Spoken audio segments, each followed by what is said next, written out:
Welcome to Stories of Art. I'm Alastair Soup. And I'm James Fox. We're in a bar, a dim, crowded space with dark green walls. Colour of broccoli, James. You can almost hear the din as leaning against those walls, lounging on stools, the regulars banter and chat. Some look quizzical. One or two appear combative, as if, who knows what time it is, they're already sozzled. The air is thick, seemingly, with gossip, accusations, indiscretions. And in the foreground of this scene, for surprise, surprise, James, I am describing a picture, a painting. It's loosely painted as if to suggest the very state of intoxication. There's a figure with his back to us who's dressed in a black blouson jacket, a flash of hot pink, maybe a shirt collar escaping at the neck, sitting on a gilt chair by the bar, resting his right elbow on the counter. And he seems very comfortable, very relaxed. If he isn't the proprietor, then surely he's some sort of master of ceremonies. He's holding court. And we can't see his face. But that enormous spherical pudding-shaped head, as big as a bowling ball, is unmistakable. He's Francis Bacon. So, slightly controversially, James, I thought we could begin this third and final part of our mini-series about Francis Bacon by describing a painting by another artist altogether, Michael Andrews. Notoriously shy artist, but an artist who was part of the same so-called School of London circle. And that painting I've been describing, it's called Colony Room 1, painted in 1962, depicts, I think you could call it the epicentre, or an epicentre, if you can have more than one, of Bacon's world, which is this private members club of the Colony Room in Soho.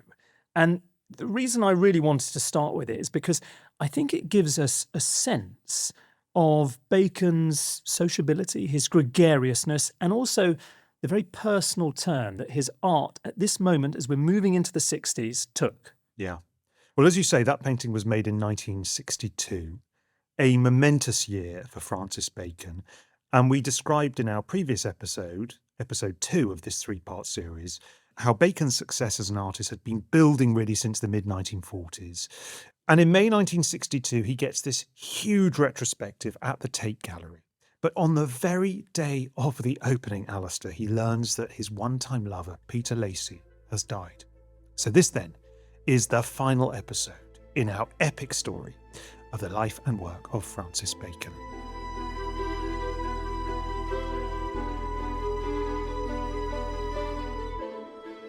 Alastair, you began this episode with the Michael Andrews painting. Mm-hmm. And it seems like a really good opportunity to talk about the circle, the social circle in which Bacon was mixing. Bacon in the 1920s had been in Montparnasse and had seen the cafe culture, the artists and the writers, the mixing and the drinking. This in some ways is London's answer to it, isn't it? This is a cultural hub at the heart of what is now, I suppose, the swinging 60s. So, totally. And what we, I think, have established in the course of our previous parts is that Francis Bacon sometimes drifted in life. And certainly during the 50s, he doesn't really have a fixed studio address. He's drifting around from place to place. He's spending time in Tangier as well as in London. But from this moment in the early 60s, he is in London. He has the studio in South Kensington that he is going to maintain for the rest of his life at 7 Rees Mews, around the corner from the V&A. And some people have described this, I think, very compellingly as the most important room in Francis Bacon's life. And he has more of a pattern to his life now, where he will do some work in the studio, but for his entertainment, he goes to Soho, where he has a lot of fun with a wide circle of people, a coterie, a kind of core group. And you've mentioned that moment where he has the Tate retrospective in 1962, and it's a real watershed. So absolutely. It ends with a new painting he creates, which is a triptych, a large-scale triptych. It's now in New York at the Guggenheim, depicting a crucifixion. And in a sense, that throws forward to a mode that continues throughout Bacon's late phase and late career, these big, grand triptychs. But there is another mode, which is more personal and more about Bacon's social connections, which is why I wanted to start with that Michael Andrews painting of the Colony Room, where from this point, he starts to produce quite a lot of portraits. And the portraits he produces are of those who are closest to him. So who are they? Who are the people in the mix? Well, obviously, he's just lost Peter Lacey. He's yeah. crestfallen after the death of Peter Lacey in 1962, but he has a lot of other friends that are in his circle at this point. Who are the big figures? So there's a bunch of them, and I'm hoping we're going to concentrate on a couple. One of those is a woman called Muriel Belcher, infamous proprietress of the Colony Room. Wonderful surname. Amazing. I mean, there's so many good names in this. Lightfoot. What's the ultra masculine guy in Berlin called? Harcourt Smith. Harcourt Smith. Hyatt. Cecil Granny Harcourt, Supple. Granny Supple. Nanny Lightfoot. Fantastic Muriel drama. Belcher. Yeah. Okay, so what's Muriel Belcher all about? So Muriel Belcher. Well, if it's okay, let's come on to Muriel Belcher because she's worth exploring in a little bit of depth. But I just want to kind of establish, before we get stuck into the specifics, a bunch of people, one of them we've already met. So Lucian Freud, the artist, very close friends. Now, if you recall, in part 2, we spoke about Lucian Freud, and I think I said that Francis Bacon's first named portrait of one of his intimates, his friends, was a portrait from, I think, 1951 of Lucian Freud, in which Freud came for a sitting and he discovered that Bacon had been using a photograph of Franz Kafka as the source for the image. Quite weird, but very telling. Now, at the end of the 50s, Bacon is still making portraits and he is basing those on life. But things go quite badly wrong. And there's a fun little story to tell here where around about 1960, he's making a portrait of the photographer Cecil Beaton, photographer of English high society, big figure in 20th century British culture. And Beaton has spoken about what the experience was like. And I think he was quite shocked. He loved Bacon's company. He described Bacon, the artist, as wise and effervescent and an inspired conversationalist. But he didn't really love the portrait that Bacon made, because you can imagine Bacon's approach, given his love of raw meat and those screaming popes and the screaming heads and the animal-like pictures that we've encountered in the earlier parts of this mini-series. It's not John Singer Sargent, is it? It is not Sargent at all. So Beaton's response he sees the image that's being painted and he says, the face was hardly recognisable as a face, for it was disintegrating before your eyes, a swollen mass of raw meat and fatty tissues, which is a brilliant description. That's a really good description, I mean, that's actually. exactly what a Bacon portrait is like. It's a great compliment for Bacon, as far as he would be concerned. Totally. But Beaton, at the time, he didn't love it. And I think Bacon did not enjoy this interaction. He very discreetly destroys this portrait of Cecil Beaton. And it's a turning point for him because he realises he wants to get into portraiture. He wants to continue doing that, but he doesn't want to work from life and have that awkwardness where he referred to it as the injury he's inflicting on his sitter. He doesn't want to have that discussion. Yeah. So what he does is he commissions one of his Soho intimates, a friend called John Deacon, who is a photographer.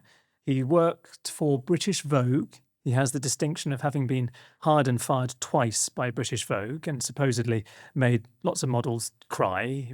Big drinker, surprise, surprise. Caustic tongue, that's the idea of Deacon. Deacon loved Bacon. He said that he could be wonderfully tender and generous, but also had curious streaks of cruelty, especially to his friends. And Bacon gets Deacon to take photographs of a number of these people, which Bacon then uses as source imagery to create the portraits. And there's a very famous moment where Bacon asks Deacon to take pictures of a woman called Henrietta Moraes. Oh, this goes very badly. It doesn't go that well. She was a big figure on the Soho scene, quite chaotic, very charming. Some people later, her friend artist Maggie Hamblin called her Queen of Soho. They were lovers for a while. They were lovers. For a long time. I sort of I don't know why I so diplomatically said friend, but yes. And Henrietta Moraes was a really bohemian figure who fell in love with Lucian Freud. Another artist, John Minton, left her a house in Chelsea where she brought up her children. She was also very beautiful. Deacon persuades her that he, at Bacon's behest, should take naked pictures of her, Henrietta Moraes. She's initially a bit reluctant to do it, but after a few drinks, she agrees, and this photo shoot happens. And these pictures, which are quite sort of down at heel, She's naked on a bed. They feel almost like soft porn, perhaps sort of Victorian style. They have an erotic component. And my recollection of this story as well is that once the photo shoot begins, it begins to unravel in that Deacon keeps asking her for ever more pornographic poses. He asks her to spread her legs and so on and so forth. She's not comfortable with this. She says Francis Bacon wouldn't have wanted this. And Deacon pushes and pushes and pushes. And then, of course, when the photographs get back to Bacon, he's not happy with them. No, so they have to do the entire session again. But there's a horrible sort of denouement to that story because later on, Henrietta Moraes, who had qualms about doing these naked photographs at all, discovers that Deacon is in a pub selling them 10 shillings a piece to sailors. So he is essentially selling them as pornography. Yeah. So she was exploited. And it's one of those stories, quite interesting, the reception of people in Bacon's circle. I mean, that story probably 20 years ago would have been told in a slightly jokey way. But in the Me Too age, it feels very different, doesn't it? It does feel different. But one thing I would say is that Bacon uses those photographs, certainly the second round of photographs that Deacon takes, they become extremely important for Bacon's working life. And he ends up making a number of images based on them of Henrietta. He does. She becomes the most depicted woman in Bacon's paintings. There's a very famous painting where she's lying on a bed and she has a hypodermic syringe. I think we referred to it in one of the earlier parts, which you can see in her arm. Now, I wanted to mention that, classically people talk about that because later in life she had a hard drug problem. Don't quite know whether she was ever injecting heroin. This painting predates that drug abuse. I wonder about a painting like that. Yeah. It seems like having the syringe there, which Bacon said was just a way of nailing the figure onto the bed. So it's a kind of crucifixion in a way. A kind of crucifixion, in a funny way, inverted, because you see her upside down. I wonder whether, what's your take on it? Is that just shock tactic? It starts to feel quite melodramatic. Yes, and I think it there does. are elements of Bacon, particularly as we get later on into the life story, where that melodrama comes to the fore. And I think is maybe now, in our world, slightly falling out of favour. I don't know. Is it also maybe slightly more literal than his usual paintings? It feels very literal, and a number of people at the time saw it as, is this a comment on drug abuse and drug addiction and the scourge that is running through Britain in the 1960s? So she's one of the member of the coterie. But, I mean, you mentioned Muriel Belcher. I mean, we should talk about her, Yes. not least because we began this part with this description of the Colony Room, which is this private members' club in Soho, famous, notorious, this drinking den, if you like, that Muriel Belcher oversaw. And she's an incredible character. She was Jewish, lesbian, came from Birmingham to London in 1937. She ran a gay club in Soho called the Sphinx. And she sets up the Colony Room. And Bacon comes across it in the 40s. And Muriel Belcher likes him. And she spots that he is a charming figure who is a leader in social terms. And she propositions him. She says, look, I will give you £10 a week and free drinks if you can bring the right kind of clientele into the colony. Or the wrong type. Very much the right type in this context being a very different sort of thing. Yeah. And Bacon loves the arrangement, and it becomes the Colony Room one of his favourite drinking spots. Yeah. There are a number of other restaurants and bars. There's a place called Wheeler's. There's the Gargoyle Club. The French House. The French House. But the Colony Room really has this as a part of the myth, the legend of Francis Bacon and his circle. A lot is set in that room that Michael Andrews has depicted early on. Isn't it fascinating to think back at his childhood? If listeners can recall the very beginning of the first episode when we described Bacon as a child, he was painfully shy. He could barely even make eye contact with other people. And now he is the ringleader of this great social circle. It's an extraordinary transformation of self-fashioning, isn't it, that Bacon has undergone in the, 50 years or so since he was born? I think it's a testament to that, the strength of his character, despite all of those early setbacks, that feeling of being an outsider, of not being loved. I mean, what a terrible beginning, but he's so independent in terms of his spirit and quite fiercely so. And he's now hanging out with the opposite of a wallflower. I mean, Muriel Belcher was someone who she'd greet patrons with the phrase, hello, cunty. which we Yes. might need to bleep out, I'm not sure. She referred to Bacon as her daughter, so she's Yes. transposing genders. She was really loyal to those she loved, ruthlessly horrible to those that she didn't like. And I don't know, it's just, I wanted to give a little vignette. I mean, with the green walls of the colony room, which sometimes you find that green in broccoli Bacon's, walls, you the mean? broccoli walls, Thank you you. find them in Bacon's paintings. Yeah. So just a little bit of a sense of what his life was like, oscillating between South Kensington, working in the chaos of the Rees Muse studio, making portraits then of the people he's hanging out with by night in Soho. Yeah, so he's at the heart of a social group, isn't he? He's lost Peter Lacey, but very soon he will find another lover. And so I'd like to talk a little bit, Alastair, about this figure. His name is George Dyer. So one night, it's an amazing story. I don't think it's true, but I'm going to tell the story anyway, because this is a podcast called Stories of Art. When has it ever stopped you before? Exactly. Never let the truth get between me and a good anecdote. So this begins one night in 1963. So this is about a year after Lacey's death. Bacon is in his studio and he hears a smash and a crash. And a burglar, it seems, has crashed through the skylight and has fallen onto the floor in the studio. Bacon rushes to the studio, confronts the burglar, and then, this is classic Bacon, he says to him, "I'm going to call the police unless you have sex with me." And so this is a man called George Dyer. So George Dyer, very different figure from Peter Lacey. He's not from an upper middle class background. I've definitely heard a different story about Have you? how they met. Maybe I just completely invented this. I mean, it's brilliant. This is one story. Yeah. We should remember that Bacon was a storyteller. Yes. He exaggerated, he invented. This is did. part of his self-fashioning that we've Yes. talked about. So all of the stories that he told about his childhood, about his love life, you have to take them with a little bit of a pinch of salt.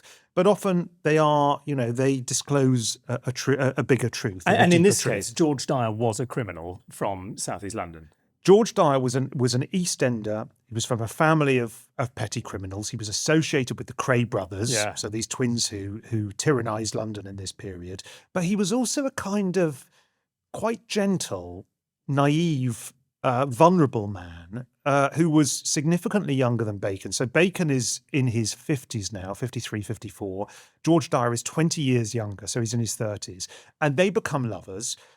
It is a very different relationship to the one that Bacon has with Lacey. I think Bacon's not in control in the Lacey he's relationship. absolutely not. But He's- it's the flip. It flipped sort of reverse in this. yeah, as you said in the previous episode, Bacon plays the masochistic role in the Lacey relationship. I think Bacon loves Lacey more than Lacey loves Bacon. This is a different kind of relationship. I think the first thing to say is Bacon is a much bigger deal now. So he's wealthier, he's more famous, he's more confident. And George Dyer definitely plays the more submissive, more masochistic role in this. Although he looks like quite a manly man. And Yes. clearly part of the appeal for Bacon is it's sexual magnetism. Yeah. He loves George Dyer's physique and he loves depicting George Dyer's physique in his paintings. Yeah. But George struggles with this relationship, just as Bacon had struggled in the Lacey relationship. He can't handle the alcohol, and which, of course, Lacey and Bacon could handle. But he also, what does he have to do? Like when Bacon's painting, Yeah. George is off just hanging around drinking inevitably in Yes. Soho. And he becomes an alcoholic. I mean, I don't know if Bacon was ever an alcoholic. He was a heavy drinker, but he was able to not drink when he wanted to, and he was able to manage his alcohol consumption. George Dyer was not able to do so. And I think the drink exacerbated his own insecurities in this relationship, being the junior partner. So the relationship results in fights, in arguments, just as it had with Lacey. Dyer threatens suicide at one point. He takes an overdose. He set fire to Bacon's studio. At one point, at the sort of nadir of the relationship, he even calls the police. Have you heard this story? It's a very weird episode. It's very weird. He's so furious with Bacon, so determined to try and catch his attention, that he calls the police and says, "Look, Francis Bacon, that artist, he's a drug dealer. He's dealing in cannabis." Yeah. And so the police actually raid Bacon's studio. They do find some cannabis in the studio. I mean, it's so chaotic in the studio. It's incredible that they could find it, unless it Yes. had been sort of placed on top of the pile of all of these photographs and everything that's torn, all of the detritus. Yeah, and I think that the irony of it is Bacon didn't really smoke cannabis because of his asthma. He wasn't a big smoker. He took a lot of other drugs, prescription drugs especially, drank a lot of alcohol, wasn't a big smoker at all. But they charge him. There's a court case. He's eventually acquitted. So this relationship is really difficult, and it drags on and off and on again through the 1960s and into actually the early 1970s. I mean, worth just saying that, this character that I mentioned before, John Deacon, he takes photographs of George Dyer as well. There's a very famous one, which Bacon used again and again as a source for his paintings, where you see George Dyer almost naked in the studio, but he's wearing these white underpants. Yes. These I think they are just Y-fronts. Yes. And there's something really quite pathetic about, I mean, in a way, the Y-fronts kind of, you wonder whether that was part of the artistic appeal, rather than just having this, specimen of manhood. You've got someone who's clearly, that has that vulnerable side that you're describing, where he's retaining a little bit of modesty for the camera. Yeah. And there's something about that which perhaps captures Bacon's imagination, and he uses it as a source again and again. I feel very sorry for George Dyer. I think he's, as we say, a vulnerable individual who is thrown into this social circle that is so beyond anything he knows. Yeah. He's seeing Francis Bacon mixing with the great and the good, becoming ever wealthier, ever more famous. And he just can't cope. He can't cope with it. And he's trying desperately to hang on to his coattails as Bacon goes higher and higher and higher. But it's so weird, because when you often see the photographs of him and Bacon together at the time, Dyer just looks like an extremely stylish, well-dressed, sort of gangland suit style figure. And they look like they're having a brilliant time. There's a photograph that I came across recently where, I can't remember the date, I think it's 65, and they're together on the Orient Express. And it somehow looks glamorous. Yeah. A great holiday, these two people in love. But you read about it and you discover that already then, this is only 2 years after they've met, there were lots of arguments, cracks, strains in the relationship. Yeah. But we should say that the 1960s is an unbelievable decade for Bacon as an artist. I mean, the 60s is a period when obviously British culture, British art is very fashionable around the world. It's got a real moment, and Bacon is part of that. He's becoming, extremely successful and famous around the world. TV shows, documentaries are being made about him. He's becoming a celebrity. He's rich. And he's really rich. He can afford champagne for his real friends and real pain for his sham friends. Oh, that's very good. As he would always say in the colony room. That's very good. And in October 1971, Alastair, Bacon receives the honour he has longed for so many years. He receives a massive retrospective, not in London, but in Paris, at the Grand Palais of all places. And, this is an honour, I think, that only one living artist had ever had before. And also remember, in episode 1, in the first part of this series, we spoke about the fact that early on, crucial moments in his formative years, Bacon is in Paris for a considerable chunk of time. And throughout his life, he's quite besotted with it. Yes. He loves the sense of sophistication. If you're making it in Paris, you really have made it. Later on, he gets a flat there. He spends a lot of time there. He has friends there. So this is a huge deal for him. This is a huge deal. He's a real Francophile. He remembers back in 1927 in Paris, seeing that Picasso exhibition, revering Picasso. Picasso is the only person who has had an exhibition in their lifetime while alive at the Grand Palais, and now in 1971, Bacon gets it as well. So it is really, really exciting moment. George Dyer asks if he can travel to Paris with Bacon for the show. Bacon's quite reluctant for this to happen because Dyer, of course, is drinking a lot. He's erratic. He's erratic. He's a liability in social circles. But he agrees, and they stay together at the Hôtel de Saint-Pierre in Paris. Bacon is very busy with the preparations leading up to the show, so he's leaving Dyer on his own quite a lot. And the night before the formal opening of the show, the night before the private view, Dyer, who's alone in the hotel room, he gets incredibly drunk. He finds some of Bacon's prescription drugs, probably sleeping pills, swallows the whole lot, becomes very, very unwell, as you could imagine. He staggers from the bedroom through to the bathroom, tries to vomit them into the sink, ends up vomiting blood into the sink, and then slumps back onto the toilet and dies on the toilet, age 37. Extraordinary moment, deeply tragic moment. And of course, we talked in our first episode about Francis Bacon's love of the Greek tragedies.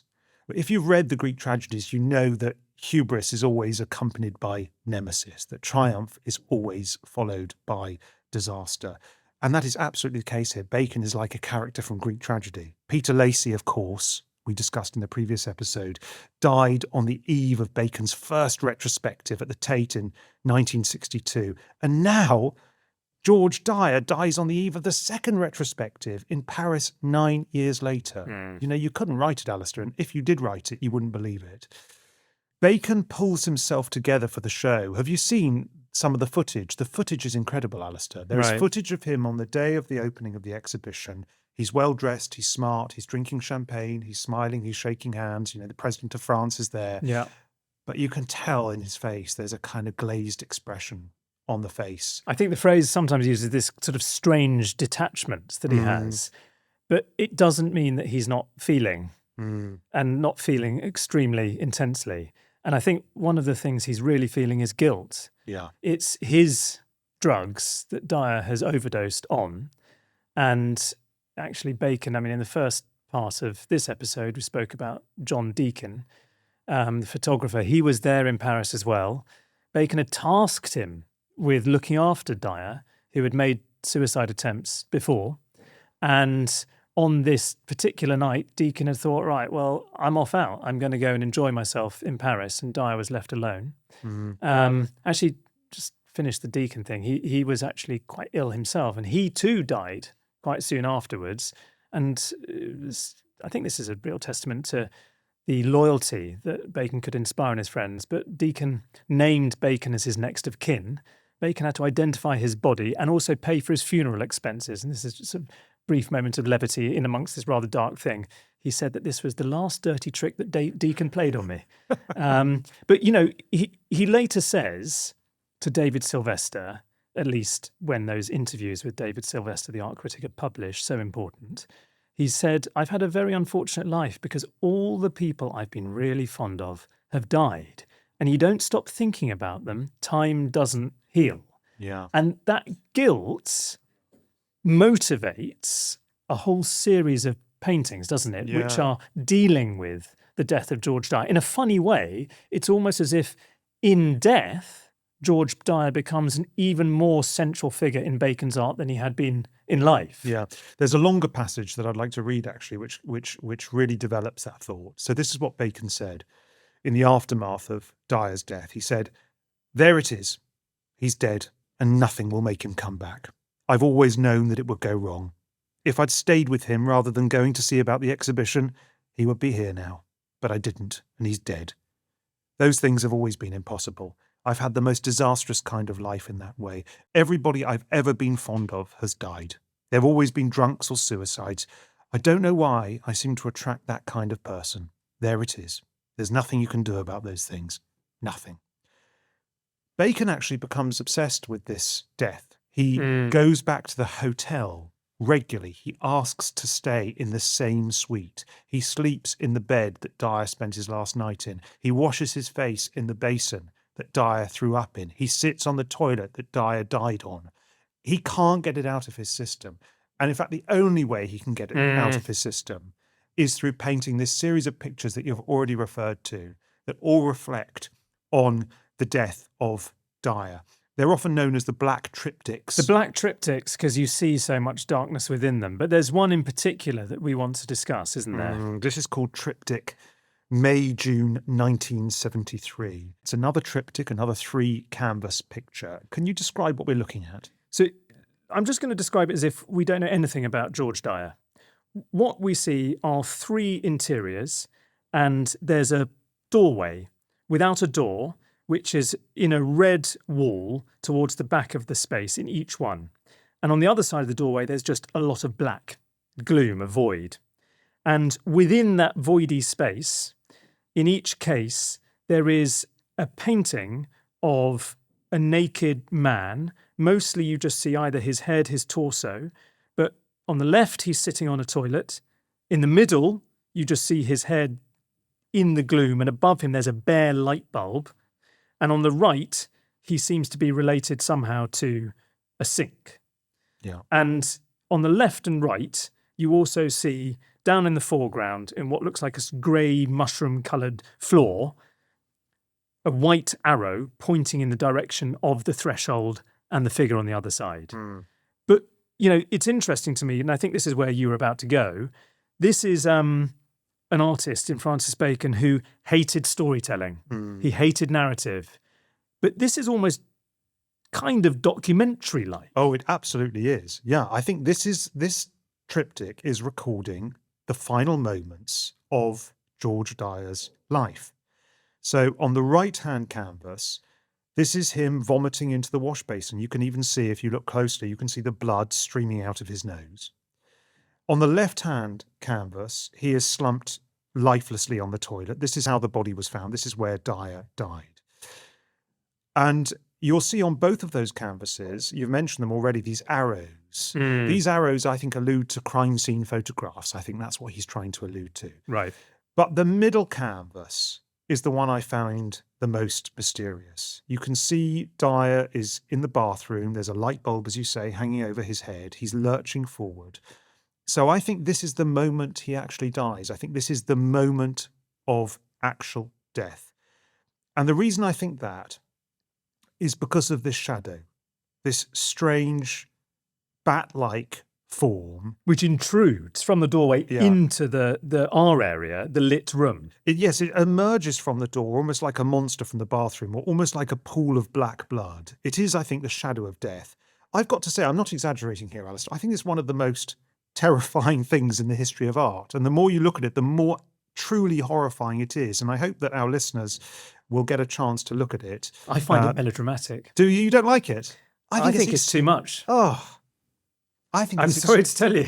Well, I mean, do you not think it's teetering on the edge of being the equivalent of purple prose? I don't know. I think it's this turning of darkness into a kind of physical material, turning darkness into a pool of liquid. I find it tremendously powerful. It also disrupts the symmetry of the picture to some extent. So if it were not there, the picture would feel a little bit more four-square. I love all of that. It's the bat-like quality that I slightly object to. That just some reason I just feel it takes it into something that feels so raw. Suddenly becomes like there's that note of artifice somehow, which takes you out of it. For me, anyway. Yeah.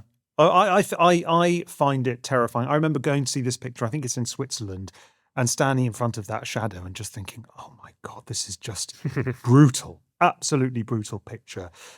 It's a remarkable painting, I think. It's a remarkable triptych, and one of a number of incredible triptychs that Bacon makes in this period in the 1970s. I think it has there's definitely a grandeur to it, and a sort of simplicity almost to the composition, and it feels elevated. So you're looking at it even without knowing the whole Dyer backstory. There is that feeling of we're in a tragic realm. There's that immense sense of personal catastrophe that just is writ large. Do you feel it slightly prurient, perhaps? I mean, do you feel it's a sort of invasion of Dyer's privacy? That capturing not just a private moment in a bathroom, but the moment of sordid, pathetic death. I think we're probably being quite prurient now in rehashing the story, which to any sort of would-be art historian, art critic, biographer type is irresistible. Why wouldn't you? But in a sense, for this painting to really endure, it can't just be hanging on the framework, the narrative of George Dyer's death. And I think you don't actually need all of that to still get the power of this image.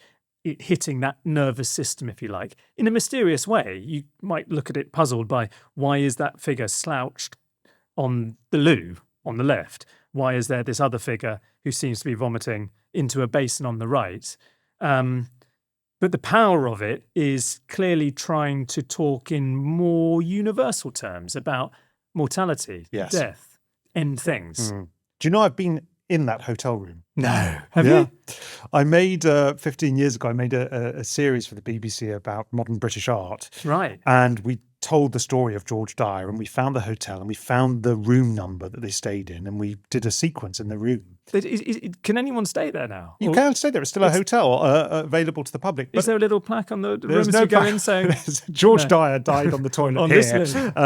It's actually extremely disappointing. You get to the hotel and it's just like any other hotel. It's like a business hotel. It doesn't have quite the... Do they make anything of this? Or No, this nothing. is terrible PR for the hotel, isn't They it? had no clue what was going on. Our, production team booked that specific hotel room. They had no clue that we were even filming in there. So anyway, it was a slight underwhelming experience when you considered the hotel room looked like any other hotel room. But I think that Bacon's obsession with this particular story is really, really important. And I think it's a major, major work of art. And just to say, Alastair, that he's now in his mid-60s or so. He's very much he's not a young man anymore. No. And I think it would be worth discussing in the last 10 minutes or so of this episode what we think about Bacon's late work. Yeah. I mean, I as I know you have, we've analysed many artists' careers and creative people's careers over the years. And what I find, and I'm generalising hugely here, you get three different kinds of trajectories for creative figures. So one trajectory I'll call the early risers. Okay. These are the people who sort of are astonishing early on. They do their greatest work as young men and women, and then they quickly tail off. So, Oasis, for instance, first two albums, fantastic, diminishing returns after that. Renoir, we've talked about Renoir in this series before. Renoir, fantastic in the 60s and the early 1870s, not much after that. So you've got the early risers. You've also got the middle agers. So these are the figures who start slowly, they reach their maturity, they produce their greatest works mid-career, and then they slightly tail off. So that might be someone like Titian. Although late Titian... I don't think late Titian is as good as mid-career Titian. And then you have the late bloomers. You have the artists who get better and better and better as they go on. So Rembrandt, Paul Cézanne gets better and better. Matisse has quite a nice second life towards the end. Matisse is pretty good all the way through, isn't he? He in is. some ways. Sibelius, the composer, if you're looking at music, excellent work at the end of his life. I think you're going to disagree with me. Yeah. Lots of people will. I think Bacon is one of those figures. I actually think Bacon gets better and better and better. That is madness. Do you disagree? I mean, I've got two words for you, James. Yeah. Cricket pads. I love the cricket pads. So There's not towards enough the end of great his life. life, he starts painting these stumped figures wearing cricket pads, inspired by a book probably with David Gower. Yeah. What I love is he that. doing? I think, there is a fantastic catalogue raisonné online of Bacon's work, and you can actually see all of the paintings by decade, all in one, in one vision. You can see the thumbnails. Yes. And what I think for me, and again, it's a matter of personal taste, lots of people really prefer the earlier work. Yes. But for me, when I look at those works, I think the work of the 50s is better than the 40s. The work of the 60s is better than the 50s. The work of the 70s is better than the 60s. And I think actually his finest works are made in the last 10 years of his life, in the 80s and early 90s. I am stunned / appalled to hear this. Can I give you a more cogent argument for why I don't agree? Yeah. What people often say when they're looking at very late Bacon in the 80s is you have a new sensibility. And there's a sense, bizarrely, of a kind of calmness. The paint style becomes quite different. He's using aerosols, spray paint. Fantastically well. And that he's looking to a different old master often, Ingres, the French neoclassical painter. And so I put it to you, Dr. Fox, that you are loving the bit of Bacon that is least Bacon. Bacon is all about that sense of the tumult, the anxiety, the unknown terrors of the 20th century. And he reaches, almost I think some people have compared it to late Shakespeare, a more level sort of plateau in the 80s where the spirit is different. But it's not Bacon. Oh, I completely disagree. I think Bacon becomes more Bacon at the end. I think what he's doing in those early works is he is often like a young man. He is straining for effect. He's using paint in often unwieldy ways. He is often too explicitly monstrous in his iconography. And I think he settles down. He has this confidence towards the end of his career when he is just painting figures, painting faces, painting It self-portraits. becomes too tasteful, is the problem. In the very first episode, we heard about him being an interior designer. That DNA is there throughout, and it comes to the fore, I think, looking at those late pictures. You suddenly see it again. That sort of innate sense of, it's a kind of weird taste. It may be very perverse taste. It may be blood red and about flesh, but it is dictating too much. And the sense of the unconscious, that sense of the real source, the power of the imagery, I think starts to ebb away. And he's repeating. It becomes slightly formulaic. You see these letters, letraset letters. You see the cricket pads. And he also repeats stuff that he's done before. Well, he always did that. He did. Fair enough. He cannibalizes himself from the very start. But if you look at the 3 studies for the figures at the base of a crucifixion from the very end of his life, you're not seriously going to sit here and tell me you prefer that to the one from 1944. Absolutely, I do. No. I don't think the 1944 one is anywhere near as good as the later work. I think, again, it is, the surfaces are messy. Yeah, but the the first one is- technique is that's the origin of it. unresolved, and he's going too far with the subject matter to try and shock people. That's great. It's great that he's shocking people. It's a very important work. But I think as he becomes more and more mature, more and more confident in himself, he allows the technique, he allows the surface, he allows the simple subject matter that he's working on, whether it's just faces or people, sometimes no figures at all, to do the talking. I find that work extremely accomplished, extremely powerful. And you say he's moving away from himself at the end of his career. I think it's the opposite. I think ultimately what Bacon's work is about the human condition. It's about the nature of existing in the world. And I think he moves towards pictures. There's a famous picture that he makes, I think in the 1980s, called Blood on the Floor, where he doesn't even need a figure. He doesn't need a figure to capture that story. He just needs a speck of blood. And that feels to me so economical, so absolutely essential to what his vision is of his art, without needing anything extraneous. I think he also makes some of his finest self-portraits in this period. Don't you find those late self-portraits, the ones he makes in the mid-80s when he's an old man, these wonderful triptychs, full-length portraits with this sort of sagging face, the aerosol sort of causing this kind of asthma-like rash across his face? Don't you find those really powerful and moving and vulnerable and fragile? And in some ways, the simplicity of the form, the kind of smoothness of the surfaces allows you to see through them better to what he's trying to tell us, which is, I'm a person approaching the end of my life. I think you make a very, very compelling case. It's cogently put. I mean, yes, they're very powerful. I prefer the self-portraits from, say, the mid-70s when, post George Dyer's death. And I think we need to be careful about lumping together all of late Bacon. I mean, this part started at the beginning of the 60s. He dies in what, 92? 92. 92. And really that sort of late phase, the calmness, the more ethereal, that's really the 80s, isn't it? I would definitely take an 80s Bacon. If someone offered me one, I'd take that way over the heads of the late 1940s. But don't you just feel that somehow the heat of inspiration, the heat of the originality is not there? There's all of the things you've described, which is the real accomplishment, and there's a sense of tremendous confidence in how you create an image. But there's something there which is lacking, is missing from what there had been before. There's definitely sort of rawness has gone. The rawness has gone. Yeah, the rawness has gone. The heat has gone, but I think the light is ever brighter. Okay. But by the end of his life, Bacon is a huge figure, isn't he? By the time of the 80s and 90s. But he never loses this sense of humility, I guess. Humility isn't quite the right word. He rejects every honour the state gave him. OBEs, CBEs, MBEs, companions of honour, orders of merit. He retains this kind of humanity all the way through. There's a great story from him at the end of his life. He's sitting at this banquet and there's this guest next to him. She doesn't recognise how famous he is. And she said, "Oh, and what do you do?" And he says, "I'm an old puff." Yes. And it's just wonderful. But at the same time, Alastair, in the 80s, his health is declining. He's obviously suffered from asthma throughout his life. He's got lung problems. He's got heart problems.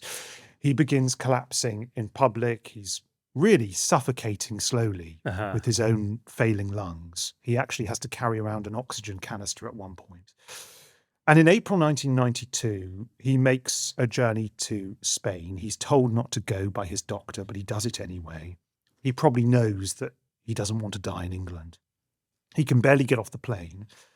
He gets very ill very quickly after arriving in Spain and having a couple of martinis. And he ends up moving into the best room in the best private hospital in Madrid. And at 8:30 a.m. on the 28th of April, he has a heart attack and dies. And what I find very powerful is a few days later, Alastair, in 1992, he is cremated. And on his wishes, there's no service, there are no mourners. I find that so powerful that this man of unbelievable fame and wealth, a man with so many friends, who'd lived a life of such decadence, would choose to end his days in such a humble way. Is there a twist in the tale, though? Because, of course, he ends up in a clinic where he is being looked after by nuns. Yes. And he dies in a bed where there's a crucifix. In a Catholic country. In a Catholic country, above his bed, the famous atheist who has depicted crucifixions throughout his life. Do you think he could have had some sort of last-minute conversion and changed that sort of sense of nihilism suddenly was out the window when he was confronting the end? I don't think Bacon would have ever had a conversion when it came to religion. He was a devout atheist from start to finish. But there was something about, I don't know, choosing to go to a Catholic country, choosing to die in such a place. It feels meaningful in some kind of way, and I can't quite get to the grips of why. Shall we talk for a few minutes about his legacy, Alastair? I think one of the legacies is just that he is such a big figure in terms of the myth, the legend of Francis Bacon. Partly it's to do with that famous studio he had for so many years towards the end of his life, this very small space, first floor in South Kensington, where he would create, I think there was only really room for one, in these triptychs, just a single canvas per time. And all of his sources were there, just trampled over the floor, paint all over the walls, this sort of very fertile in terms of imagination space. And it all plays into this idea that we have of Francis Bacon as being an enormously colourful, charismatic person, just as we have been discussing. So many incidents from his life which are unbelievably compelling before you even get into the art itself. I found myself re-watching that very famous South Bank show. I love that. So this is in the 80s. He has his second retrospective at the Tate in his lifetime. He's called the greatest living painter by the director of the Tate. And around that moment, he's interviewed by Melvyn Bragg for the South Bank show. And I wonder if you've ever had a filmed experience interviewing someone, anything like that. I've had to interview someone who got completely naked during the interview, but that's as far as I've gone. But no, this is telly gold, isn't it? So it's a very, very. You sort of think it might be a conventional interview to begin with. There's a situation where they're in a dark room and they're together looking at images from Bacon's career, which are being projected on a slide. Then Melvyn goes with Francis to visit him in the studio, and then it all kicks off. They go round the corner to some, I think it's an Italian place, and they just drink. Huge amounts of red wine. There's a moment when he's got this bottle of wine in a basket in this very sort of 80s way. Francis. Yeah. And he can barely even stand, trying to pour this Chianti into the glass. And they're both completely pissed, aren't they? I mean, it's incredible. I think Bragg later spoke about, I didn't realise this, but he'd been on the wagon, he said, for a few weeks in Cumbria working on a novel prior to doing this. This was an alcoholic waterfall. I love this line. He said that eventually he finds his way home, my liver leaping up to my ribs like a salmon. I mean, when you watch it, you can see what he meant. Yeah. But there again, it's funny because Bacon lived in a different age. And actually, in some ways, looking at that documentary, he's quite self-conscious on camera. There are points where he forgets what he's saying. He has to refer to some notes that he's made. And I think you see this carapace of gregarious, charming, could be withering, kind of high camp Francis Bacon, but also a sense of vulnerability. And I think he taps into that vulnerability, his own autobiographical vulnerability, so often in the work. Yes, absolutely. And that gives it some of that power. Yeah. When it comes to legacy as well, I think I'm going to say something that's completely overblown, but you don't like the melodrama of Bacon. I'm going to be melodramatic.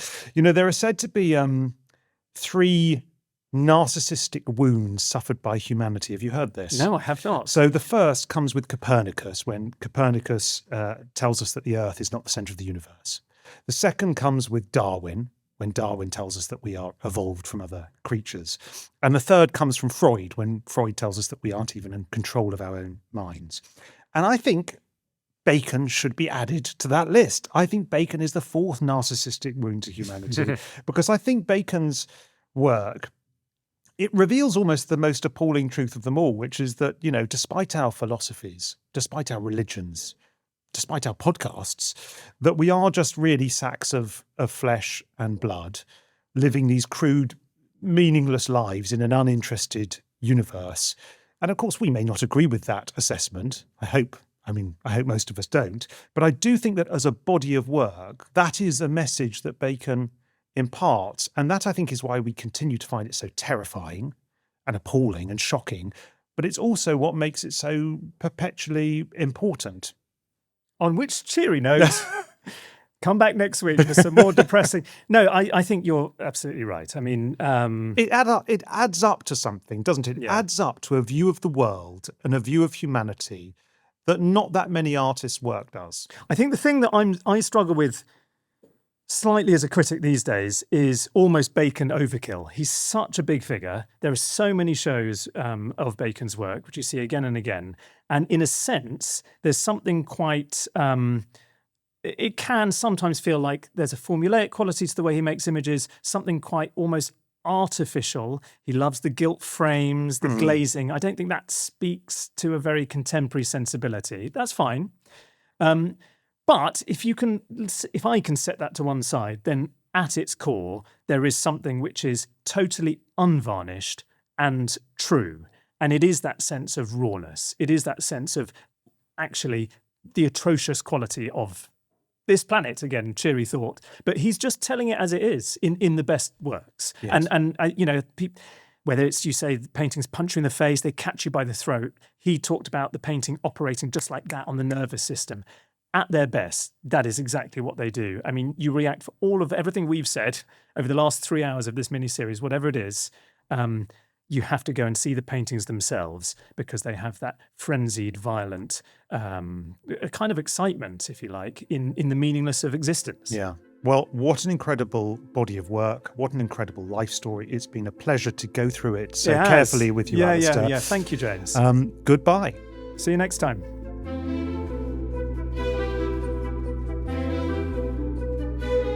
To see my film about Francis Bacon, visit the HENI Talks YouTube channel, and a comprehensive book on his works is available to buy at HENI.com.